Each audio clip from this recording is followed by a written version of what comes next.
നമസ്കാരം, ഞാൻ ഡോക്ടർ മുരളി മോഹൻ. ഇന്ന് ഞാൻ നിങ്ങളുമായി ഡിസ്കസ് ചെയ്യുന്നത് ദാമ്പത്യ ബന്ധം തകരാതിരിക്കാൻ ദമ്പതികൾ ശ്രദ്ധിക്കേണ്ട കാര്യങ്ങൾ എന്തൊക്കെയാണ്. ഒരു 5 കാര്യങ്ങൾ, ഏറ്റവും പ്രധാനപ്പെട്ട 5 കാര്യങ്ങളെ കുറിച്ച് ഞാൻ നിങ്ങളുമായിട്ട് ചർച്ച ചെയ്യുന്നത്. ഇപ്പോൾ വിവാഹം നടക്കുന്നതിൽ ഏതാണ്ട് 50% ഡൈവേഴ്സിലേക്ക് പോകുന്നു. വിവാഹം ബന്ധം പ്രശ്നമായിട്ട് അവസാനം വിവാഹമോചനത്തിലോ അല്ലെങ്കിൽ മറ്റു പ്രശ്നങ്ങളിലേക്ക് പോയിട്ടത് ശിഥിലമായി പോകുന്നു. അപ്പൊ ഇത് പരിഹരിക്കാൻ ബോധപൂർവം നമ്മൾ എന്തൊക്കെ എഫർട്ടാണ് ദമ്പതിമാർ ശ്രദ്ധിക്കേണ്ട കാര്യങ്ങൾ. തീർച്ചയായിട്ടും വിവാഹ ജീവിതം ഒരു പളുങ്ക് പാത്രം പോലെയാണ്. അത് ഉടഞ്ഞു പോകാതിരിക്കാൻ ഭാര്യയും ഭർത്താവും രണ്ടുപേർക്കും ഒരുപോലെ ഉത്തരവാദിത്വമുണ്ട്. അപ്പൊ രണ്ടുപേരും ചില കാര്യങ്ങൾ ശ്രദ്ധിക്കണം. ഇതിലേറ്റവും പ്രധാനമായ ഒന്നാമത്തെ കാര്യം, പരസ്പരം കുറ്റം പറയാതിരിക്കുക, പരസ്പരം കളിയാക്കാതിരിക്കുക, പരസ്പരം കൊച്ചാക്കി സംസാരിക്കാതിരിക്കുക. അപ്പൊ ഈ കളിയാക്കല്, കുറ്റപ്പെടുത്തല്, കൊച്ചാക്കി സംസാരിക്കുക, ചെറിയ ചെറിയ കാര്യങ്ങളിൽ അങ്ങോട്ടും ഇങ്ങോട്ടും പ്രശ്നങ്ങൾ, വഴക്കുകൾ ഉണ്ടാവുക, ഇത് മാനസികമായി അകലാനിടയാവും ഭാര്യയും ഭർത്താവുമായിട്ട്. അപ്പൊ ഇത്തരം സംസാരങ്ങൾ ആരും ആഗ്രഹിക്കുന്നില്ല. ഈ ബന്ധങ്ങൾ നല്ലതുപോലെ കൊണ്ടുപോകണമെങ്കിൽ വിമർശനങ്ങളും കുറ്റപ്പെടുത്തലുകളും ഒട്ടും നല്ലതല്ല.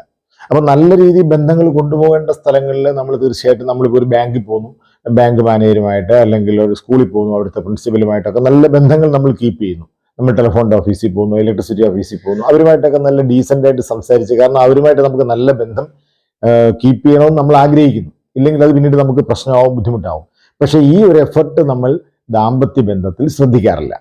ഭാര്യയായിട്ട് എന്ത് വേണമെങ്കിലും പറയാം, എങ്ങനെ വേണമെങ്കിലും വിമർശിക്കാം, അവരെ എന്ത് കുറ്റങ്ങൾ വേണമെങ്കിലും പറയാം, അവരുടെ തകരാറുകൾ എടുത്തെടുത്ത് പറയാം. അപ്പൊ ഇത് ബന്ധം തകരാറിലാവും എന്ന് നമ്മൾ പ്രത്യേകം ശ്രദ്ധിക്കാറില്ല. പക്ഷേ ഏറ്റവും പ്രധാനമായിട്ട് നാം ശ്രദ്ധിക്കേണ്ടത് ദാമ്പത്യ ബന്ധത്തിലാണ്. ഈ ബന്ധം നല്ലതുപോലെ കൊണ്ടുപോകണമെങ്കിൽ കുറ്റം പറയാനേ പാടില്ല. അപ്പോൾ ഒരു കാര്യം ഓരോരുത്തർ ചെയ്യുമ്പോൾ അവരുടേതായ ബ്രെയിൻ അവരുടേതായ രീതികളിലായിരിക്കും ചെയ്യുന്നത്. അപ്പോൾ നമ്മളത് കുറ്റപ്പെടുത്തണേ നമുക്ക് കുറ്റപ്പെടുത്താം, പക്ഷെ നമ്മൾ ബോധപൂർവം കുറ്റപ്പെടുത്താൻ പാടില്ല. അത് മറ്റേയാളുടെ മനസ്സിനെ ഹർട്ട് ചെയ്യും, ഡിസ്റ്റർബാക്കും, മാനസികമായിട്ട് അകലാനിടയാവും. അപ്പോൾ ഇക്കാര്യം ഉറപ്പാണ്. പരസ്പരം കുറ്റപ്പെടുത്തുന്ന ദമ്പതിമാർ മാനസികമായിട്ട് അകലും. മാനസികമായിട്ടുള്ള അകൽച്ച അങ്ങനെ കൂടിക്കൂടി വരും. വിവാഹം കഴിഞ്ഞുള്ള ആദ്യ നാളുകളിൽ കുറ്റപ്പെടുത്തലുകൾ ചെറുതായിട്ടായിരിക്കും. ഇത് ഓരോ ദിവസം കഴിയും തോറും കൂടി വന്നിട്ട് പിന്നെ ഏത് കാര്യത്തിനും കുറ്റപ്പെടുത്തലാവും. അപ്പോൾ ആദ്യം ഭർത്താവ് ഭാര്യയെ ചെറിയ കാര്യത്തിൽ കുറ്റപ്പെടുത്തും. അപ്പോൾ ആദ്യം ഭാര്യ വളരെ സൈലന്റ് ആയിരിക്കും, പിന്നെ അവരും കുറ്റപ്പെടുത്താൻ തുടങ്ങും. ഭർത്താവിന്റെ ഭാഗത്തുള്ള കുറ്റങ്ങൾ ഇങ്ങനെ നോക്കിയിരുന്ന് കണ്ടുപിടിച്ച് കുറ്റപ്പെടുത്തും. അപ്പോൾ കുറ്റപ്പെടുത്തുന്ന ആളിന്റെ അടുത്തിരിക്കാൻ നമുക്ക് താല്പര്യമില്ല. കഴിയുന്നതും വീട്ടിൽ താമസിച്ച് വരാൻ തുടങ്ങും. അകൽച്ച വ്യക്തമാവും. ഇതാണ് ഒന്നാമത്തെ കാര്യം. അപ്പൊ ഇങ്ങനെ ഒരുപാട് മനസ്സ് അകന്നു കഴിഞ്ഞാൽ ആ ബന്ധം പിന്നെ ഡൈവേഴ്സിലോട്ടും കൂടുതൽ പ്രശ്നങ്ങളിലോട്ടും പോകും. അകന്നു കഴിയുമ്പോഴത്തേക്ക് പിന്നെ വേറൊരാൾക്ക് കയറി വരാനും എളുപ്പമാണ്. മൂന്നാമത് ബന്ധങ്ങളിലേക്ക്, തെറ്റായ ബന്ധങ്ങളിലേക്ക് പോകാനും എളുപ്പമാണ്. രണ്ടാമത്തെ കാര്യം എന്ന് പറഞ്ഞാൽ ഭാര്യയും ഭർത്താവും തമ്മിലുള്ള ദേഷ്യപ്പെട്ടുള്ള സംഭാഷണങ്ങൾ. അപ്പോൾ ഒരു ദിവസം ഒരു പ്രാവശ്യമോ എപ്പോഴെങ്കിലും ഒന്ന് ചെറിയ ദേഷ്യം വരുന്ന പോലെയല്ല, മിക്കവാറും ദേഷ്യപ്പെട്ടുള്ള സംഭാഷണം, ദേഷ്യപ്പെട്ട് സംസാരിക്കുക. അപ്പൊ ഈ ദേഷ്യം കാണിക്കുക, ദേഷ്യം വരുന്ന സമയത്ത് എന്താണ്, നമുക്ക് ബോധ മനസ്സ് വർക്ക് ചെയ്യത്തില്ല. അപ്പം നമ്മൾ മറ്റേയാളോട് പറയേണ്ടാത്ത കാര്യങ്ങളെല്ലാം പറയും. അവരെ എങ്ങനെയൊക്കെ കൊച്ചാക്കാമോ അതെല്ലാം കൊച്ചാക്കും. അപ്പോൾ അവരോട് മാത്രമല്ല, അവരുടെ ബന്ധുക്കളെ അല്ലെങ്കിൽ അവരുടെ ഏറ്റവും അടുത്ത റിലേറ്റീവ്സ്, അച്ഛൻ, അമ്മ, ഇവരെയൊക്കെ നമ്മൾ എന്ത് വേണമെങ്കിലും പറയും. അവരെ കൊച്ചാക്കാനും കളിയാക്കാനും ഒക്കെ നമ്മൾ ഈ ദേഷ്യപ്പെടുന്ന അവസരത്തിൽ പറയുന്ന വാക്കുകൾക്ക് ശ്രദ്ധിക്കാതെ, ബോധമില്ലാതെ പറയുന്നത് കൊണ്ട് മറ്റേയാളുടെ മനസ്സിൽ കാര്യമായ മുറിവുണ്ടാവും. അതോടെ മാനസികമായ അകൽച്ചയാവും. ഈ അകൽച്ച കൂടി അവസാനം വിവാഹമോചനത്തിലേക്ക് കലാശിക്കും. മൂന്നാമത്തെ കാര്യം എന്ന് പറയുന്നത് പ്രധാനപ്പെട്ട കാര്യമാണ്. അതായത് നമുക്ക് പാർട്ട്ണറെ ശ്രദ്ധിക്കാനായിട്ട്, നമ്മുടെ ലൈഫ് പാർട്ട്ണറെ ശ്രദ്ധിക്കാൻ നമുക്ക് സമയമില്ല. നമ്മൾ ഫ്രീ ടൈം കിട്ടുന്നത് കൂടുതലും ഫോണിൽ, പ്രത്യേകിച്ച് ഇപ്പോൾ ഈ മൊബൈൽ ഫോണിൻ്റെ ആവിർഭാവത്തോടുകൂടി കൂടുതൽ ആൾക്കാരും ഫ്രീ ടൈം മൊത്തം മൊബൈലിലേക്ക് കോൺസെൻട്രേറ്റ് ചെയ്യും. അപ്പോൾ ഒന്ന് യൂട്യൂബ് കാണും, അല്ലെങ്കിൽ ഗെയിം കളിക്കും, അല്ലെങ്കിൽ മറ്റെന്തെങ്കിലും ഇൻട്രസ്റ്റിംഗ് ആയിട്ടുള്ള വീഡിയോസ് കാണും. അപ്പോൾ ജോലി കഴിഞ്ഞ് വൈകിട്ട് വന്ന് ഭാര്യയോടോ ഭർത്താവിനോടോ ഒപ്പം കുറച്ച് സമയം ചിലവഴിക്കേണ്ടതിന് പകരം ഏറ്റവും മാക്സിമം സമയം ടെലിഫോണുമായിട്ട്, അത് ചിലപ്പോൾ രാത്രി അസമയം വരെ. അപ്പോഴത്തേക്ക് ഭാര്യ ഉറങ്ങിയിട്ടുണ്ടാവും, അല്ലെങ്കിൽ ഭർത്താവ് ഉറങ്ങിയിട്ടുണ്ടാവും. അവർ മനസ്സ് മടുത്ത് ഉറങ്ങും. അവർ അഡിക്റ്റ് ആയിരിക്കണമെന്നില്ല. അപ്പോൾ ഈ ഒരു അഡിക്ഷൻ, മൊബൈലിനോടുള്ള അഡിക്ഷൻ അമിതമായ ഇത് മൊബൈൽ തന്നെ വേണമെന്നില്ല, വർക്കഹോളിക് ആയിരിക്കും. വർക്കിനോട് അമിതമായ താല്പര്യം, വർക്കിനോടൊപ്പം സൈഡ് ബിസിനസ്സും ഉണ്ട്. അപ്പോൾ ആ കാര്യങ്ങൾക്ക് വേണ്ടി ഒരുപാട് സമയം ചിലവാക്കുമ്പോൾ അല്പം പോലും സമയം ഫ്രീ ടൈം റിലാക്സ് ആയിട്ട് ഭാര്യയുടെയോ ഭർത്താവിൻ്റെയോ അടുത്തിരിക്കാൻ ഇല്ലാതെ വരുമ്പോൾ ഭാര്യയും ഭർത്താവും മടുത്തു പോകും. കാരണം അവർക്ക് ആ ഒരു കമ്പനി കിട്ടുന്നില്ല. അവർക്ക് വേണ്ടി ഫ്രീ ടൈം, നമുക്ക് ഇഷ്ടപ്പെട്ട ഒരാളോട് എങ്ങനെയാണ് സ്നേഹം കാണിക്കുന്നത്, നമ്മൾ അവരോടൊപ്പം സമയം ചെലവഴിക്കുന്നു, നമ്മുടെ സമയം അവർക്ക് വേണ്ടി കൊടുക്കുന്നു. അപ്പോൾ സ്നേഹം കാണിക്കുന്നതിൻ്റെ ഒരു പ്രധാനപ്പെട്ട കാര്യമാണ് അവർക്ക് വേണ്ടി സമയം ചെലവഴിക്കുക. അപ്പോൾ സമയം ചെലവഴിക്കുന്നില്ല, ഒട്ടും സമയം അടുത്തിരിക്കുന്നില്ല, സമയം ചെലവഴിക്കുന്നില്ല, അവർക്ക് പ്രയോറിറ്റി കൊടുക്കുന്നില്ല, അവരെ കെയർ ചെയ്യുന്നില്ല എന്ന് കാണുമ്പോൾ, ഈ ഒരു കെയർ കിട്ടാതെ വരുമ്പോൾ എന്നോട് സ്നേഹമില്ല എന്നുള്ളൊരു തോന്നൽ അവരിൽ ശക്തമാവും. അങ്ങനെ മാനസികമായിട്ട് അകന്നു പോകും. അപ്പം നമ്മളത് അല്പസമയം മൊബൈൽ ചിലവഴിക്കാം, അല്പസമയം യൂട്യൂബ് കാണാം, അല്പസമയം നമുക്ക് ഗെയിം കളിക്കാം, ഒക്കെ ആകാം. പക്ഷെ അത് കഴിഞ്ഞ് കുറേ സമയം നമ്മൾ മാറ്റിവെക്കണം. നമ്മുടെ ഉത്തരവാദിത്വമാണ്. നമ്മുടെ ഭർത്താവായി, കാരണം വിവാഹശേഷം നമുക്ക് പുതിയ റോള് കിട്ടി, ഭർത്താവായിട്ട് ഭാര്യയായിട്ട് പുതിയ റോള് വന്നു.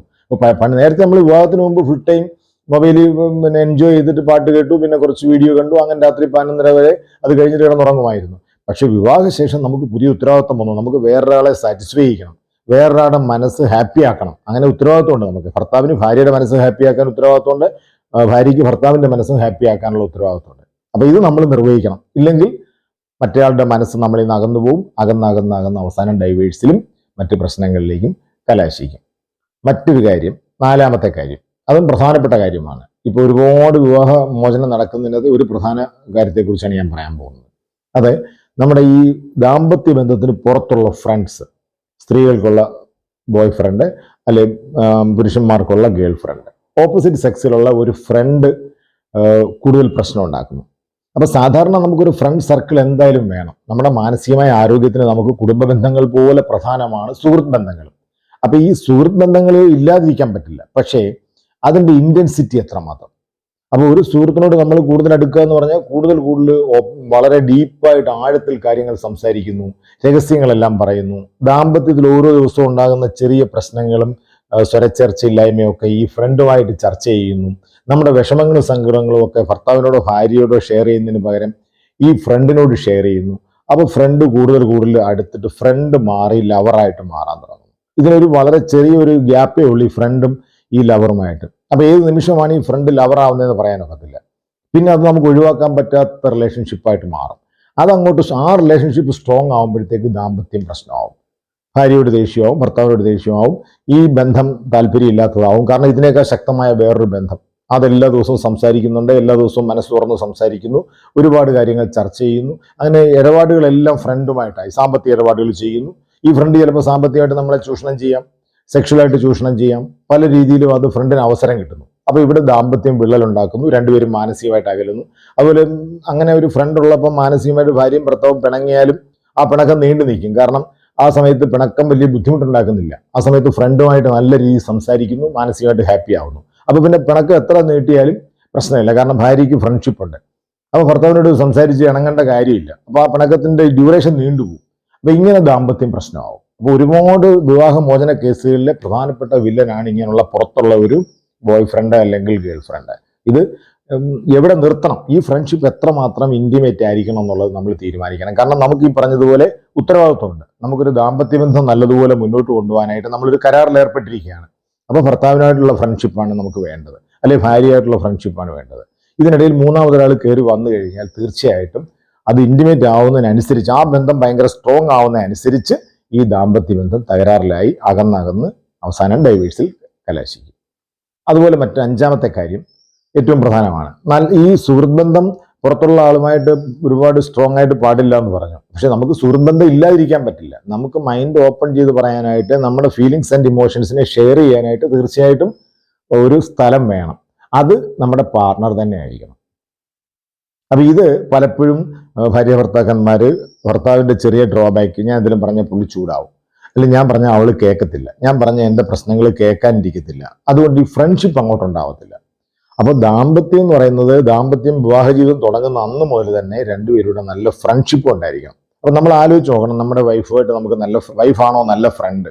അപ്പോൾ ഏറ്റവും നല്ല ഫ്രണ്ട്, ഏറ്റവും ഇൻറ്റിമേറ്റ് ഫ്രണ്ട്, ഏറ്റവും ക്ലോസ് ഫ്രണ്ട് എന്ന് പറയുന്നത് ഒന്നി നമ്മുടെ ഭാര്യ, അതുപോലെ ഭാര്യയ്ക്ക് നമ്മുടെ ഭർത്താവ്. ഇതിങ്ങനെ വന്നു കഴിയുമ്പോൾ ഫ്രണ്ട്ഷിപ്പാണ് പറയേണ്ടത്. അപ്പോൾ പഴയ ആ കൺസെപ്റ്റുകൾ പലതും മാറണം. ഭർത്താവിനോടെല്ലാം തുറന്നു പറയാൻ പറ്റില്ല, ഭാര്യയോടെല്ലാം തുറന്നു പറയാൻ പാടില്ല. അതുപോലെ എല്ലാ കാര്യങ്ങളും ഭാര്യയായിട്ട് ചർച്ച ചെയ്യേണ്ട കാര്യമില്ല. എല്ലാ കാര്യങ്ങളും തുറന്നു പറയാം, എല്ലാ കാര്യങ്ങളും ചർച്ച ചെയ്യാം, ചെറിയ ചെറിയ വിഷമങ്ങൾ സംസാരിക്കാം, കൊച്ചു കൊച്ചു രഹസ്യങ്ങൾ വരെ പറയാം. ഇതെല്ലാം ഷെയർ ചെയ്യേണ്ടത് പാർട്ണറുമായിട്ടാണ്, ലൈഫ് പാർട്ണറുമായിട്ടാണ്. അങ്ങനെ വരുമ്പോൾ സുഹൃത്ത് ബന്ധം ഭയങ്കര സ്ട്രോങ് ആവും. അപ്പോൾ രണ്ടുപേരും തമ്മിലുള്ള ബന്ധം സ്ട്രോങ് ആക്കണമെങ്കിൽ ഒന്നാമത് മനസ്സ് തുറന്ന് സംസാരിക്കുക, ചെറിയ രഹസ്യങ്ങൾ, ഈ പറഞ്ഞതുപോലെ ചെറിയ കാര്യങ്ങളൊക്കെ സംസാരിക്കുന്നു. രണ്ടാമതായിട്ട് മറ്റേ ആളിനെ അംഗീകരിക്കുന്നു. അപ്പോൾ സുഹൃത്ത് ബന്ധം ഉണ്ടാവുന്നത് എങ്ങനെയാണ്? വൈഫുമായിട്ടും ഹസ്ബൻഡുമായിട്ടും പരസ്പര സുഹൃത്ത് ബന്ധം ഉണ്ടാവുന്നത് എങ്ങനെയാണ്, സ്ട്രോങ് ആവുന്നത് എങ്ങനെയാണ്? ഭാര്യ ഭർത്താവിൻ്റെ കഴിവിനെ അംഗീകരിക്കുന്നു, ഭർത്താവിൻ്റെ നന്മകൾ കാണുന്നു. ഭർത്താവിന് കുറച്ച് അഡ്വാൻറ്റേജ് ഉണ്ട്, എനിക്ക് നിങ്ങളുടെ ഈ സ്വഭാവം ഇഷ്ടമാണ്, എനിക്ക് നിങ്ങളുടെ ഈ ക്വാളിറ്റി ഇഷ്ടമാണ്. നമ്മൾ അദ്ദേഹത്തിൻ്റെ നല്ല ക്വാളിറ്റി നമ്മൾ മതിപ്പ് കാണുന്നു. ചെറിയ ചെറിയ ഡ്രോബാക്ക് ഉണ്ടെങ്കിൽ അത് ഇഗ്നോർ ചെയ്യുന്നു.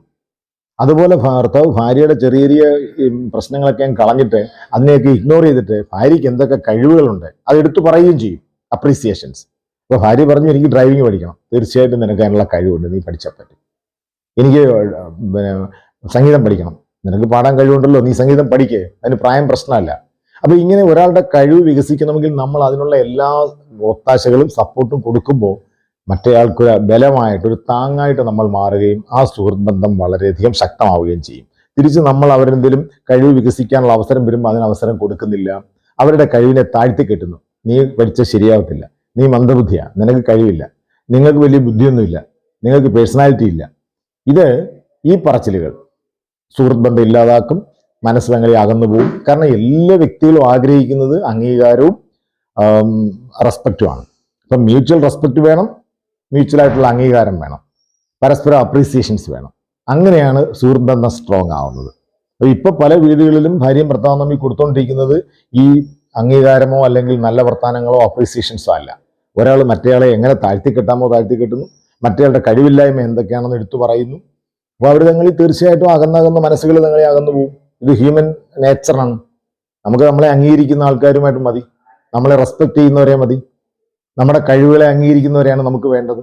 അത് നമ്മുടെ വീട്ടിൽ ഭാര്യയുടെയിൽ നിന്നോ ഭർത്താവിൻ്റെ നിന്നോ കിട്ടാതെ വരുമ്പോൾ നമ്മൾ വേറെ സുഹൃത്ത് ബന്ധങ്ങളിലേക്ക് പോകും. അപ്പം തീർച്ചയായിട്ടും ഭാര്യയും ഭർത്താവും പരസ്പരം അംഗീകരിക്കാനും പരസ്പരം റെസ്പെക്ട് ചെയ്യാനും പരസ്പരം അങ്ങോട്ടും ഇങ്ങോട്ടും അപ്രീസിയേഷൻസ് കൊടുത്ത് സന്തോഷിപ്പിക്കാനും. അത് എങ്ങനെ എൻ്റെ ഭർത്താവിനെ സന്തോഷിപ്പിക്കാം, ഏതൊക്കെ വാക്കുകളിലൂടെ ഏതൊക്കെ പ്രവൃത്തികളിലൂടെ ഹസ്ബൻഡിന് സന്തോഷം കൊടുക്കാം എന്ന് ഭാര്യ ചിന്തിക്കുന്നു. ഭർത്താവ് തിരിച്ച് എൻ്റെ വൈഫിനെ എങ്ങനെയൊക്കെ എനിക്ക് ഹാപ്പി ആക്കാൻ പറ്റുമെന്ന് ചിന്തിക്കുന്നു. അങ്ങനെ വരുമ്പോൾ ആ സുഹൃത്ത് ബന്ധം വളരെ സ്ട്രോങ് ആവും, ദാമ്പത്യം വളരെ സ്ട്രോങ് ആവും. നമുക്ക് ഒരു കാര്യം ഓർക്കണം, വളരെ ദീർഘകാലത്തേക്ക് വേണ്ട, മരിക്കുന്നത് വരെ വേണ്ട ഒരു ബന്ധമാണ് ഭാര്യയും ഭർത്താവും തമ്മിലുള്ള ബന്ധം, ദാമ്പത്യ ബന്ധം. അപ്പം നമ്മൾ മറ്റു പലരും പല ബന്ധങ്ങളും കീപ്പ് ചെയ്യാൻ വേണ്ടി പല വിട്ടുവീഴ്ചയും ചെയ്യുന്നതിനേക്കാൾ ഈ ഒരു ദാമ്പത്യ ബന്ധം വളരെ ശക്തമായിട്ട് മരണം വരെ മുന്നോട്ട് കൊണ്ടുപോകാനായിട്ട് ഒരുപാട് വിട്ടുവീഴ്ചകൾ ചെയ്തിട്ട് വാശി, ദേഷ്യം, അനാവശ്യമായ വർത്തമാനം, ചെറിയ കാര്യങ്ങളിലുള്ള ഇമ്പോർട്ടൻസ് ഒക്കെ കളഞ്ഞിട്ട് നമുക്ക് ബന്ധം നല്ലതുപോലെ കീപ്പ് ചെയ്യണം. അപ്പം സംസാരത്തെ വളരെ നിയന്ത്രിക്കണം, പെരുമാറ്റം നിയന്ത്രിക്കണം, ദേഷ്യം നിയന്ത്രിക്കണം. കുറ്റങ്ങൾ കണ്ടാലും അത് കുറ്റപ്പെടുത്തലുകളായിട്ട് മാറാൻ പാടില്ല, അതൊക്കെ ദോഷം ചെയ്യുന്ന മനസ്സിനെ പഠിപ്പിച്ചിട്ട് നല്ലൊരു ബിഹേവിയർ, വളരെ പ്ലാൻഡ് ആയിട്ടുള്ള, വളരെ തിങ്ക് ചെയ്തിട്ടുള്ളൊരു ബിഹേവിയർ വേണം ഹസ്ബൻഡുമായിട്ടും വൈഫുമായിട്ടും ഉണ്ടാവേണ്ടത്. അപ്പോൾ തീർച്ചയായിട്ടും ഇത് നിങ്ങൾക്ക് പ്രയോജനപ്പെടുമെന്ന് ഞാൻ കരുതുന്നു. ഈ വീഡിയോയിൽ പറഞ്ഞ കാര്യങ്ങൾ നിങ്ങൾ പ്രയോഗിച്ച് നോക്കുക. തീർച്ചയായിട്ടും നിങ്ങളുടെ ദാമ്പത്യം മനോഹരമാക്കാൻ കഴിയും. ദാമ്പത്യം എങ്ങനെ മനോഹരമാക്കാം എന്നുള്ളതിൻ്റെ ആ സീരീസിലെ 2ാമത്തെ വീഡിയോ ആണിത്. മാക്സിമം ഷെയർ ചെയ്യുക. Thank you.